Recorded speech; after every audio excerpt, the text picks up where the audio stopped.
Ya, ibu cari ini. Lek ono kucing apa iku wayahe mati ya mati. Arti lek muni 9 nyawa ya iku mek omongan wong, kok durung ana dalile. Ucapan itu harus disertai dalil ya. Artinya dalil itu ya harus dari Rasulullah atau dari siapapun yang mungkin dari sahabat bisa atau dari orang alim atau apa, yang jelas itu harus ada dasar ucapan itu. Jadi enggak oleh mek jari-jari mek ngarang, enggak boleh. Nah, sementara ini untuk ucapan itu sering kita dengarkan, hanya saja belum ada dalilnya. Apakah itu dari Rasulullah merupakan hadis, atau dari sahabat, atau dari wali, dari ulama, enggak ada yang jelas. Kalau ada dalil jelas itu nanti akan bisa dibuktikan. Misalnya katanya kucing itu punya 9 nyawa. Dibuktikan ditutuk pisan. Mati apa enggak? Lek mati iso urip maneh apa enggak? Nah, itu sampai ping 9 ya kuduannya. Terus baru sing ke-10 mati, berarti kan nyawanya kabeh 9. Nah, ini kan enggak terbukti. Terus apa maksudnya ucapan itu? Padahal itu mulai biyen apa krungu ucapan ini. Ya. Heeh. Apa maksudnya itu sing apa gak ngerti.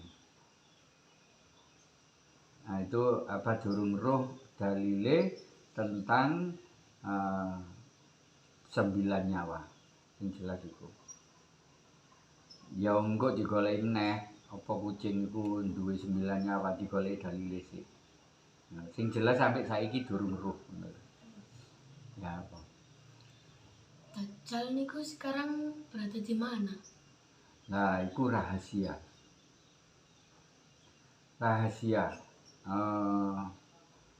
Allah itu merahasiakan tempatnya di mana Dajjal itu. Yang tahu sebenarnya hanya Rasulullah. Tapi yang jelas itu Dajjal itu ada di bumi. Di bumi. Ya'juj Ma'juj barang itu ada di bumi. Belum keluar. Nanti pada saatnya keluar, Allah mengizinkan keluar. Hanya dari mana? Bumi mana? Nggone YouTube, nggone Google, ngarani ini tempatnya Ya'juj Ma'juj, ini dinding Ya'juj Ma'juj dan sebagainya. Tidak ada kepastian, semuanya itu hanya kira-kira. Yang enak kalau kira-kira itu wallahu a'lam, hanya Allah yang maha tahu. Nah, terus Dajjal itu nanti yang jelas akan menimbulkan huru-hara keimanan. Dia memegang tangan kanannya itu bara api, tapi tangan kirinya air dan roti untuk minum dan makan. Sebarang siapa yang memilih bara api, malah dia akan selamat, imannya selamat. Itu benar nih? Iya, benar. Karena pada dasarnya si Dajjal itu menipu. Jadi yang api niku air, nah yang air itu api. Nah, biyen zaman Rasulullah itu pernah diceritakan oleh Rasulullah, Dajjal itu sifatnya menipu. Barang siapa zaman itu zaman kelaparan. Manusia itu kelaparan, kehausan. Enggak ada makanan yang bisa mencukupi. Semuanya orang. Masih wong sugih iku tetap kekurangan makanan. Wis mbok zaman apa ini? Pokoke iku wis cedhak ambek kiamat. Ya. Nah, air repot, makanan juga repot. Akhirnya Dajjal turun, Dajjal keluar dari sarangnya itu dengan membawa dua ini. Yang ini api, yang ini air dan roti. Yo, wong dalam keadaan lapar kan seneng delok roti ya. Nah, padahal sebenarnya roti ini racun bagi kita, itu racun gitu. Terus dulu diceritakan seperti itu oleh Rasulullah. Akhirnya ada sahabat yang rodo polos lugu. Udah Rasul, gini aja, nanti kita tipu si penipunya. Dajjal mau ditipu. Kita makan rotinya, kita minum airnya, tapi kemudian kita disuruh kafir, kita tidak mau. Kita tetap beriman. Nah, begitu. Jadi Dajjal mau ditipu. Nah, Dajjal itu orang pinter. Memang diberikan kelebihan oleh Allah. Satu orang saja bisa mengkafirkan jutaan orang. Satu orang dalam waktu singkat bisa mengkafirkan jutaan orang. Itu Dajjal. Meripati pitang jesi. Karo pitang. Nah, siji gak iso ndelok, merem atau terbuka tapi gak iso ndelok. Nah, sing siji, sing kiwa iso ndelok kene tulisane kaf, fa, ro. Jadi ono penggambaran Dajjal matanya di tengah itu salah. Wong biasa Dajjal itu cuma diberikan kelebihan oleh Allah. Nah, mungsu nih Dajjal nggo Nabi Isa. Jadi nanti pada waktunya Dajjal tetap keluar. Niku terus enten sing pecahan-pecahane Dajjal niku. Jenenge Mesias ngoten. Israel. Enggak ada, bukan pecahan-pecahan. Yo apa yo? Kita menganggap gitu loh, enggak ada itu, kenyataannya enggak ada. Kita menganggap mereka itu dajjal kecil. Nah, dajjal kecil. Artinya mereka pengacau. Dajjal kan pengacau, penipu. Nah, yang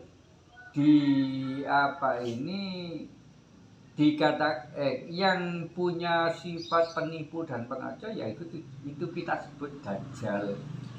Bukan Dajjal yang sesungguhnya, enggak ada pecahan-pecahan Dajjal. Ya itu cuma ya sing mang lo orang yang punya sifat seperti Dajjal itu disebut Dajjal. Koyok ini seumpama pean senengane aja-aja elek ae. Bu sing sifat aja-aja elek apa? Setan. Ya, akhirnya wong nyebut setan. Gitu kan. Enggak, bukan setan, tapi sifatnya seperti setan gitu. Yaitu tadi juga Dajjal asli Dajjal itu belum keluar. Lah orang yang bersifat seperti Dajjal, suka menipu dan mengacau, itu disebut Dajjal kecil gitu, bukan pecahan Dajjal.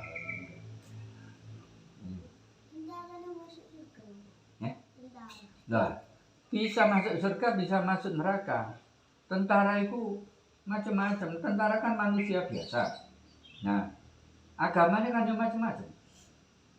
Kalau dia beragama selain Islam sampai mati masih beragama selain Islam, ya jelas masuk neraka. Nah, kemudian orang yang Islam itu orang Islam baik apa enggak? Nah, gitu. Kalau Islamnya Islam baik, ya masuk surga. Tapi Islam yang suka mengacau, masuk neraka. Ada banyak orang Islam suka mengacau itu banyak.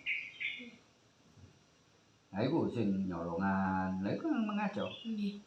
Sing suka fitnah, suka adu-adu, dodolan omongan lor didol nang kidul didol nangor. Nek kaya ngono-ngono iku ya masih wong Islam mlebu neraka dhisik. Nanti kalau dosa-dosanya sudah habis, maka dia berhak masuk surga. Mbuh pirang tahun ana ning jero neraka digepuki diancut-ancut nambik malaikat. Gitu. Ya tetap namanya orang Islam, orang beriman walaupun imannya itu hanya sebiji sawi, tetap masuk surga. Tapi masuk neraka dulu. Iya masuk neraka dulu. Masuk neraka dulu. Saiki bayangno ngene wis ngene. Kan lek rada ngremehno neraka ya. Misalnya atau ya rada ya apa ya rada kurang yakin atau kurang ya apa karena memang tidak bisa dibayangkan sakitnya itu nggak bisa dibayangkan. Panas sedunia ini lek dikelompokno, panas sedunia ini lek dikelompokno, itu baru 1%-nya dari panasnya neraka. Wis mulai. Panas dunia sak donya iki termasuk gunung meletus kan ono lavae berapa ratus derajat Celcius itu panasnya lava itu. Nah, itu baru 1%. Yang 99% itu panasnya neraka. Saiki bayangno. Siksa neraka yang paling ringan itu adalah dipakaikan sandal dari api neraka. Kemudian sandal wis dipakai kan oleh malaikat Zabaniyah, kemudian iki umepe sampai nang bun-bunan nang sirah iki. Otake melok mendidih kemudian meledak. Terus koyo apa? Panase ana sikil iso munggah. Lah terus ndani nyoleke awak dhewe iku dikum ana ngene lautan neraka. Lautan neraka itu dari apa? Itu dari lelean-lelean apa itu timah. Bukan air, timah. Engko lek njaluk ngombe niku ya teko timah lele itu. Koyo apa panas. Ndek kono iku kan enggak ada minum. Karena tempat penyiksaan. Wong minta minum, minta makan, sambatan lapar, haus. Lah koyo ngono panas sih ketika haus. Tapi kemudian dikei ngombe tapi teko timah panas. Timah lele. Ya kaya lek Penro Gunung Semeru muncrat abang. Gunung Merapi muncrat abang. Ya siku lelean. Padahal lelean itu nanti akan menjadi batu. Lek wis membeku dingin menjadi batu. Berarti batu yang meleleh sampai abang. Koyo opo panas. Berapa ratus derajat Celcius atau berapa ribu derajat Celcius. Itu baru 1%-nya. 1%-nya panasnya neraka. Jadi kira-kira liwat ndukur tok ae tanganmu ngene lek ngetes ya. Lek ono kompor utawa korek. Nah, tanganmu 1 detik ae. Korek, grep, murup, tanganmu dalan ndukur 1 detik ae. Kaya apa rasane? 1 detik ae, gak usah suwe-suwe 1 menit. Ngono ya wis panas. Lah, apalagi di neraka. Itu ya. Jadi jangan remehkan siksa neraka. Makanya kewajiban-kewajiban agama terutama sholat itu lakukan. Ojo sampai ninggal sholat. Makanya lek wong ninggal sholat siksanya nanti di neraka sakor. Neraka sakor tingkat 5. Sini Jal, mari ki. Ini. Nih sing nganteng. Jajan sih gak apa-apa. Enggak mari maca. Jadi gitu ya. Lah terus hubungannya ambil pertanyaanmu apakah tentara itu masuk surga? Ya tetap saja tentara yang baik, yang Islam, yang beriman masuk surga. Hanya saja nanti kalau punya dosa itu di neraka dulu sebelum dosanya dibersihkan sebelum mati. Jadi kalau dosanya dibawa sampai mati berarti nanti disiksa di neraka dulu, baru nanti setelah habis dosanya masuk neraka. Lah hubungannya apakah tentara masuk surga itu artinya pahlawan, kira-kira seperti itu. Tentara yang berperang melawan penjajah, menipu pemberontak, koyok UPM di Papua, menipu terus meninggal tertembak atau kena ledakan atau dibantai. Nah, apakah masuk surga? Ya mudah-mudahan masuk surga, mudah-mudahan. Soal surga dan neraka gak ono wong sing roh, siapapun nggak bisa tahu, itulah. Hanya saja kita berprasangka baik kalau mereka mati dalam keadaan syahid dan mereka itu Islam ya, itu insya Allah masuk surga. Kira-kira yang dimaksud tama itu hubungannya ambek kepahlawanan, bukan tentara-tentara sing biasa latihan nang kene durung lapo-lapo itu sih latihan tok, bukan. Bapak. Begitu, tetap aja kembali nanti matinya bagaimana. Itu ya kalau matinya husnul khotimah ya insya Allah jaminan surga. Cuma kalau punya dosa ya tetap aja masuk nang neraka dulu sebelum ditobati loh ya. Tapi kalau dosanya meskipun banyak, tapi sebelum mati tobat dulu, berarti dosanya kan habis. Nah, tinggal pahalanya. Dosa habis, tinggal pahala walaupun sedikit, tapi kan nggak punya dosa, jadi langsung masuk surga gitu.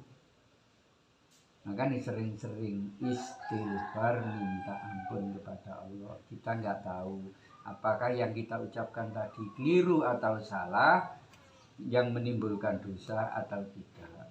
Nah, untuk karena tidak tahu maka kita minta ampun terus kepada Allah. Itu biar selalu diberisikan. Nah, kalau sewaktu-waktu, kalau terutama umur kaya abang ini, kalau sewaktu-waktu kemudian harus kembali pulang ke rahmatullah, bagaimana? Ya karena sudah sering istighfar, maka dosanya kan gugur terus.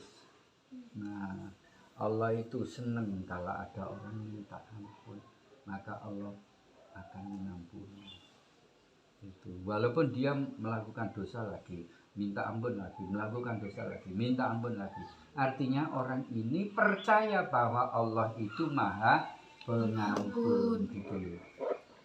Jadi yang dihargai Allah itu kepercayaan orang ini, keyakinan orang ini bahwa Allah Maha Pengampun. Lain dengan orang sing gak butuh ampunan, wah wong sombong koyo wong gak duwe salah gak duwe dosa. Nah, kita tutup. Allahumma arhamna bil Qur'an waj'alhu lana imaman wa nuran wa hudan wa rahmah. Allahumma dzakkirna minhu ma nasina wa 'allimna minhu ma jahilna wa subhana tilawatahu ana al-laili wa adrafan nahar waj'alhu lana hujjatan ya rabbal alamin. Assalamualaikum warahmatullahi wabarakatuh. Waalaikumsalam warahmatullahi wabarakatuh.